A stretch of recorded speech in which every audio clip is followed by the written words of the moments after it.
Welcome folks to some good old dice chatter. This week I wanted to touch on how you can enhance your tabletop games with some 3D printing. So what I have here is an Orc Tower I printed a while back and painted it up to an alright quality. It is definitely not the best paint job by any means, but it works in providing realism in my games. Realism is the key word here, and that's what I want to get into first. Whether you are a wargamer and want to showcase the tribal landscape the battle is taking place on, or maybe you are an RPG game master and you know your party is going to stumble upon an abandoned orc camp, little, or in this case, big details like this can bring you, your opponent, and your players deep into the story and setting. Sure, you can stack up some books and say it is a bridge over a crevasse, or use a drinking glass as a stone spire. But printing up terrain has become more customizable and detailed than ever before. Are you looking for a ruined stone tower, a cozy hovel, the Starship Enterprise, or a mangled mangrove?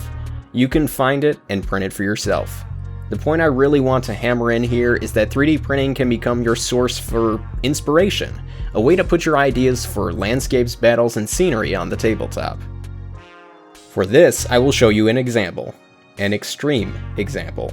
So over the past couple years, I've been printing caverns, caves, and buildings for my D&D games.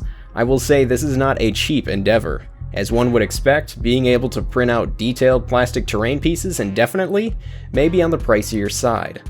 Having said that, I have a number of walls, floors, and dungeon dressings to give my players a visual of the landscape they are in. Are they in a tavern full of untrustworthy eyes as they step in with a large satchel of gold? Or maybe they are traveling down a mineshaft to save their friend Gimbal. Every single piece of this has been printed up, and I will add on the lowest quality to speed up the process. And I just did a quick and easy paint job for each piece, and it adds that next level of excitement on the tabletop. Speaking of painting though, 3D printing terrain can also lead you down the road of other aspects of the hobby. This can go along the lines of painting miniatures or even 3D design. 3D printing is also a great way to create some practical items for your tabletop games. Do you need to keep track of whose turn it is and how many victory points you have? Or maybe your Dungeons & Dragons character needs that big old D20 to roll. The ideas and applications for 3D printing are endless. You can always find something cool to print for your games. Also on a side note, I got myself a new printer. So a lot more fun and interesting prints will be coming to the channel soon. The ideas are rolling in.